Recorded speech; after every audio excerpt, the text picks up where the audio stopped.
All right, YouTube. Some folks noticed, of course, my prediction in Iowa did not actually pan out. One of the predictions. I was right on a couple of other things that most other people were not right on. Like 90% of people on TV and online, of course, I was predicting that Donald Trump would win. Ted Cruz ended up winning in Iowa. Not without controversy, though. Part of that appears to have been he managed to completely bamboozle Ben Carson's supporters, and you can read all about that. You can just Google Ben Carson right now. It's all you're gonna fucking find is that he completely lashed out at the Ted Cruz campaign, because what the Cruz campaign did is try to convince Carson supporters that he had dropped out right before the voting began, sowing confusion. That's, even if you don't assume that this is breaking any sort of campaign law or breaking some sort of part of the GOP's own contractual agreements with the candidacies, even if you assume that it's not illegal or breaking one of their rules, it's still way, way underhanded. Like, that's muckraker era tactics or carpetbag era tactics at best. That's it doesn't bode well for Cruz because specifically, one thing I think we're seeing in this election, you saw it with Sanders and Clinton, who are still basically in a dead heat. It's still basically completely tied in the state of Iowa. And, both of them have declared victory, but there's no real victory to have. It's basically a 50-50 split. And O'Malley, meanwhile, got like 1% and dropped out. So did Huckabee. I think what you're seeing is that there is now a significant play between those within the two parties who are primarily concerned about winning. That is, they don't care who the nominee is, they just want their party to win. A lot of them are backing Rubio on the GOP side, or Jeb to a lesser extent, some as well, Ted Cruz. And, of course, Hillary on the other side. And those who are looking for a candidate that they see as trustworthy or different or outside of the establishment or not under the control of big money or something. Those people backed Bernie Sanders. They're backing Rand or Trump on the other side. And I think that this is going to come to a head. We've got a long battle ahead of us. By the way, anyone that thinks that placing a close second in Iowa is going to derail Donald Trump's campaign ambitions, I don't think so. All he has to do is win a state now where he's 22 points ahead and has been. One thing you do have to realize, and I underestimated this, I assumed that RCP, being an aggregate of the polls showing a downward trend for Cruz right before voting, would equate to Cruz will be edged out by Trump. I was predicting a more moderate win than somewhere, like Scott Adams are talking about, oh, well, Trump will run it with 40, 50, 60%. That was never possible. That was a pie in the sky belief. But really, Trump in the RCP and in every individual poll, without fail, has been so overwhelmingly ahead in New Hampshire. Cruz, I don't think, is going to emerge as a threat there. Rubio, if anything, is going to be the one that's going to be a concern to the Trump campaign in New Hampshire. It's not going to be Ted Cruz. There aren't enough evangelicals in the state to jump on board with Cruz. I think what Trump has to be concerned about is Rubio ending up in that second slot in New Hampshire. I think right now, what a lot of people are concerned about is actually fraud within the Iowa caucus. And I speak not, by the way, simply about Rubio and Cruz. Of course, Microsoft had an app counting many of the votes on caucus night in Iowa. Who does Microsoft seem to favor? They're one of Rubio's main corporate backers. They're his second largest corporate backer. That doesn't look good. It doesn't bode well for his trustworthiness ratings either. And as for Cruz, he had the dirty mailers, which were criticized even by the state of Iowa's own government, which is, these are a bunch of Republicans calling Cruz an asshat for doing this. Whether it's legal or not, Rubio did the same thing. And then, of course, it just seems a little bit strange to people that he would come out and insinuate that Carson had dropped out, knowing probably he would outperform among evangelicals.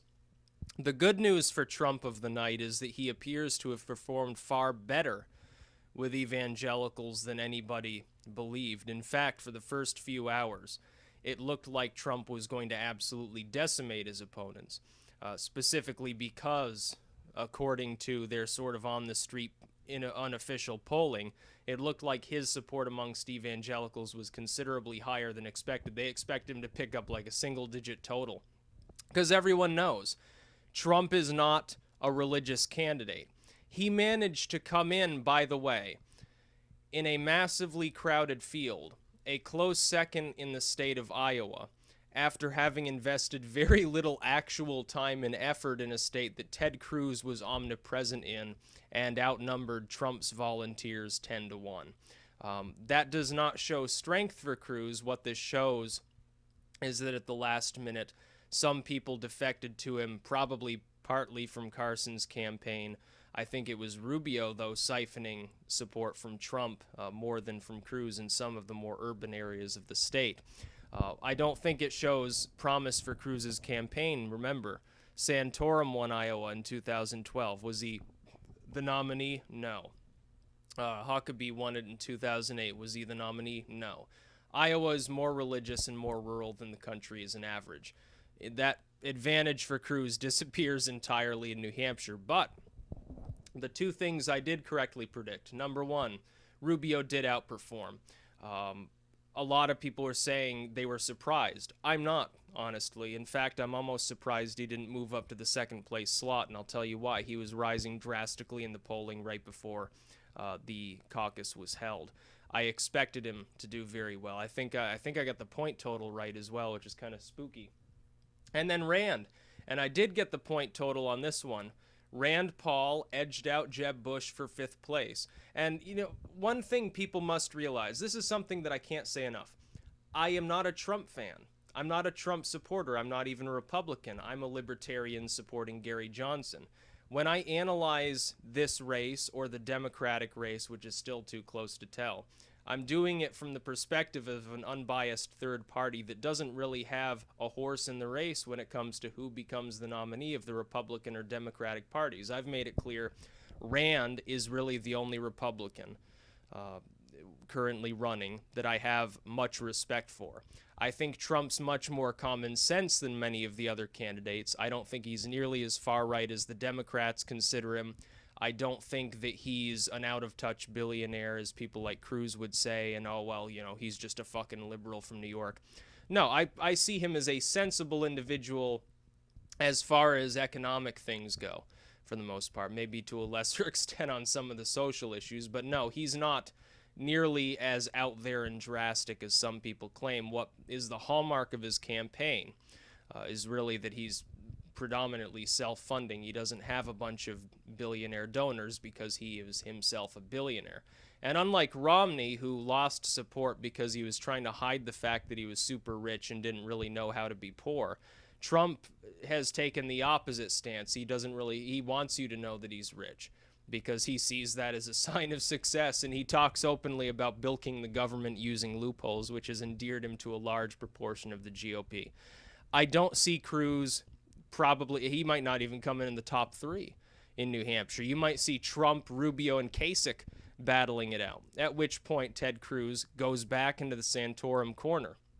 I probably should have expected that turnout for Cruz would be higher based on 2008 and 2012. By the way, I strongly suspect Trump will come out in the next day or two with the, well, Santorum and Huckabee won Iowa, and now, you know, they don't have a pulse this time around, and they weren't the nominees even then. I strongly suspect that he'll point that out, and then he'll make some reference to Iowa not picking winners. I strongly suspect that that will be the case. He will also very likely go after the media, because a lot of these pundits, I think he's kind of silent right now because he's giving them enough rope to hang themselves with. That's what it feels like to me. It feels like he's amping up to really give them the 1-2.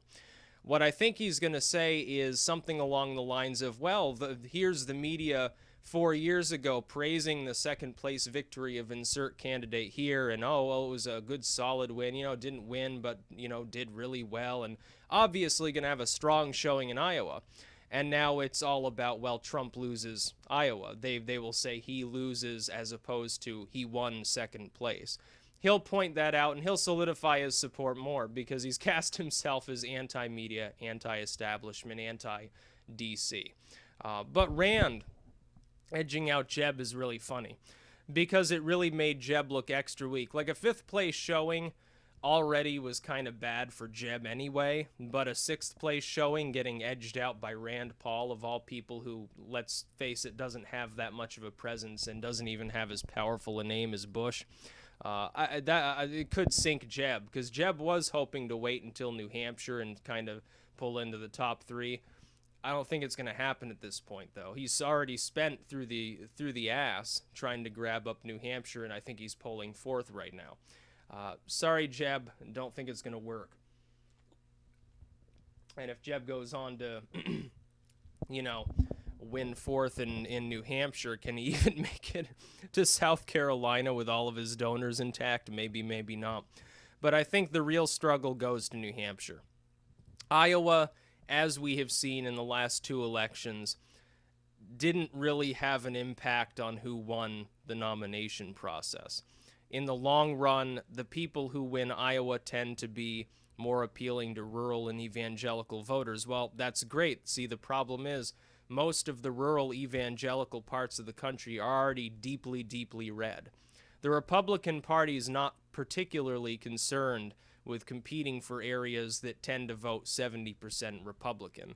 Where it needs to compete are swing state areas, areas where you might win or lose based on 1% of the voters. And in those areas, somebody like Ted Cruz would give more ammunition to the Democratic Party, really, than support to the Republicans. On the Democratic side, I think you've seen a testament to the strength of Bernie Sanders. This was not a Hillary victory, even if you assume that, yes, she did get a few more votes than Bernie. Everyone was expecting she'd be 4 or 5 points ahead, and they're basically dead even, with some delegates getting decided due to constituencies that were actually tied based on a coin toss. By the way, word on the street is Sanders will contest the results and ask for a recount. They should grant it. When you've got a race this close, it just makes sense to do so.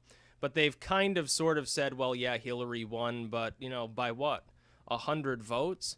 How the hell is this a victory? By the way, one other thing that I've said in the past has been borne out as absolutely undeniably true. And it doesn't really matter who the nominee is, who the front runner is at any time. This has become absolutely true. Turnout on the GOP side was record high. Both Cruz and Trump both received more votes than any other candidate in the history of the caucus process in Iowa. Even the second place winner, which is Trump, received more votes than most winners in the past have in the state of Iowa. Record-breaking turnout. We've got, tales of them running out of actual registration forms. That's another reason to believe there may have been some funny business going on, because perhaps we've got some anecdotal tales that people were turned away. I choose to believe that we would probably see more direct evidence of that. We do have evidence, by the way, of Clinton voter fraud. Absolutely, undeniably. We've got it on video. We've got it on video that Clinton cheated. The coin toss thing's a little suspect, but we have it on video that, yes, some of Clinton's people, her staffers, were posing as officials for the caucus. We know that this is true. It's typical Clinton stuff. If you don't remember the 90s, come on, folks. And even most Democrats don't trust Hillary. Please believe me when I tell you, yeah, Hillary cheated. You can be fucking sure about it. Even if you think Cruz didn't cheat or do anything wrong, Hillary did. But on the Democratic side, turnout was actually not above average. This speaks to a massively increased enthusiasm among Republicans as opposed to Democrats. This is why I said before, the Democratic field is really fucking thin. You've got Hillary Clinton, and then you've got the old socialist dude. That's what you've got on the Democratic field. You start off with 5 people, 2 of them are viable. The other 3 are all gone. It's down to Hillary versus Bernie. The Republican field, meanwhile, even though a lot of these candidates scored 1% or less in the voting, they're not dropping out. Why do you think that is? If there is any chance in the minds of people like Christie or Jeb or Fiorina that they have any chance at all, even if it takes a meteor strike killing all the other candidates, if they think there's even that 1 billionth of 1% chance they could be the nominee, or get on board with the nominee and get a cabinet position or something, they will take it because they know right now favor is with the GOP.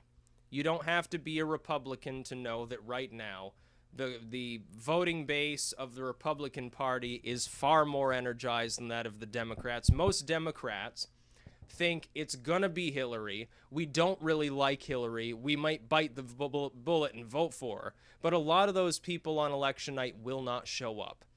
Unless it's somebody like, I mean, if she was running against like Rick Santorum, some total evangelical, talked about stone the gays, yeah, they'd probably show up just to defeat him. But if you've got some goofy centrist like Rubio, or some goofy quasi-establishment kind of Tea Party Canadian like Cruz, or you've got somebody like Trump who doesn't really have a political record and was remarkably centrist on many of the social issues the Democrats tend to fixate upon, the Democrats are going to get blown the fuck out. This is the only reason Trump's even bothering to run. He tested the waters last time around, or was it during the McCain era? I can't remember whether it was 2008 or 2012. He tested the waters, realized that it would be insurmountable at the time because favor was with the Democrats, and never filed the papers. This time, everyone assumed he was going to do the same thing, and he didn't. This is why Rand is in. Rand is in there basically to, carry on the Ron Paul legacy. Even like Romney. Romney would have won if he wasn't so fucking retarded. Romney could have easily beaten Obama if he was more than the most mediocre of candidates. The problem is Obama already had 4 years of experience. People weren't going to change in the middle of the fighting that was still going on, only to see somebody like Romney come in who wasn't offering anything different. But both Sanders on the Democratic side and Trump and Rand on the Republican side are offering something different. You may not like what they're offering. In fact, you may think it's terrible, but that's what they're offering. Their views are not the same as the core of their parties. Their fundraising especially, follow the money. Follow the money. The same people backing Hillary are backing Ted Cruz and to a lesser extent Marco Rubio. People should be more suspicious about this fact. That's why Bernie Sanders is the trusted Democrat. They just assume that Hillary will win, so they're voting for her anyway. But he almost beat her, or maybe very slightly did, in a state like Iowa where Sanders should be relatively behind. I mean, he's way ahead in New Hampshire. He's going to win that. There's barely even a fucking contest there. In South Carolina, Deep South, Clinton has a huge advantage. Because of the minority vote. She's very popular among many members of the black community. Hillary's going to sweep the fucking Deep South. In some of the other states, Bernie coming in 50-50 in Iowa, that's not bad for him. It's actually quite a good victory when you really think about it, especially when people thought he'd be down 4 or 5 points. And for Trump, yeah, it could hurt his ratings slightly, but he's got such an enormous lead. What's the fucking, I mean, he's way ahead of where Romney was when he lost Iowa. He's way ahead of where McCain was when he lost Iowa to Mike Huckabee. And no, I don't really see it affecting things long term. In fact, it might push people in the other direction in some of these states. You've got a large part of this country that looks at Iowa and the heartland as sort of backwater, old-timey, too religious, way too far right, not pragmatic enough about even just the winning issue. People, I guess, jumped on board with Cruz because they're like, well, he's the right-wing viable candidate.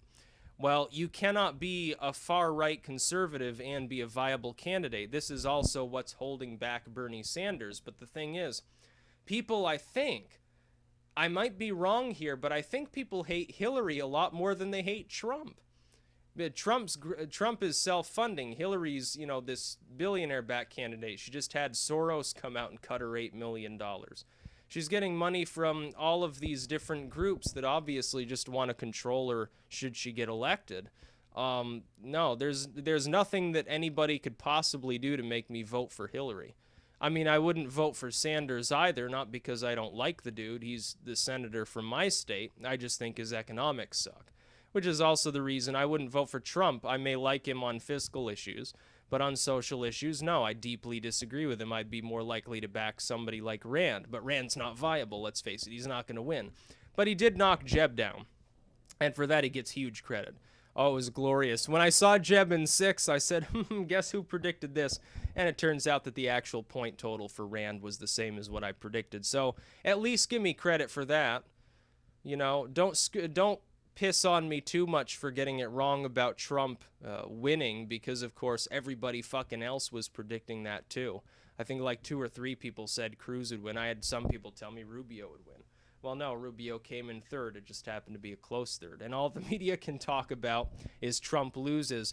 That's going to come back and bite them in the next few days. I mean, what does Trump have a penchant for? He doesn't fucking care if the media chastises him, because he's always been anti-media. He'll buddy up with like Drudge, and then he'll crack the shit out of Cruz. Cruz will decline again. He'll probably win New Hampshire. And of course, we got some time before that actually happens. So we'll check the polls. Obviously, though, I don't think we can take the polls too much at face value, including the aggregate. Usually RCP's pretty close to right on the money. This time around, it was a little screwy. Again, a reason why some people suspect there may have been some fraud. I'm ambivalent, doesn't really matter who wins, but yeah, I suppose that their fears may be slightly accurate. I think there was some screwy shit going on in the Cruz camp regarding Carson, especially, even if you can forgive him on the mailers. Ben Carson is, you know, about the most low-key, hard-to-anger candidate in the GOP field. Like, you got some people like Trump and Rand that'll flip out if you piss them off. Then you've got Carson. He can't even stay awake when he's, you know, in a debate. So to get Carson royally pissed off, to get him yelling at you, you've got to go pretty far to do that. I think Ted Cruz backstabbed one of his fellow evangelicals. You know, supposedly he's the praise the Jesus candidate. You know, the white Jesus, the white Canadian Jesus, of course, the one who walks around in beaver slippers with moose horns on his head or some shit. No, but no, it's not going to help Cruz win. Cruz will not be the nominee, folks. Sorry to tell you this. I said he's painted himself into the Santorum corner. If anything, winning Iowa just proves that even fucking more. You got a state that's full of evangelicals. I mean, they're further to the right than the average Republican. People don't seem to realize this. You go to New Hampshire and you get a bunch of people leaning libertarian. By the way, a new prediction. Rand will outperform in New Hampshire, too, based on his outperformance in Iowa. Will that allow him to move up a spot or two? Maybe, maybe not. I mean, he's not going to be nominated. I'm aware of that. Much as though it would please me if he was. At least you'd have a sensible fucking candidate. But yeah, he'll get extra support there too.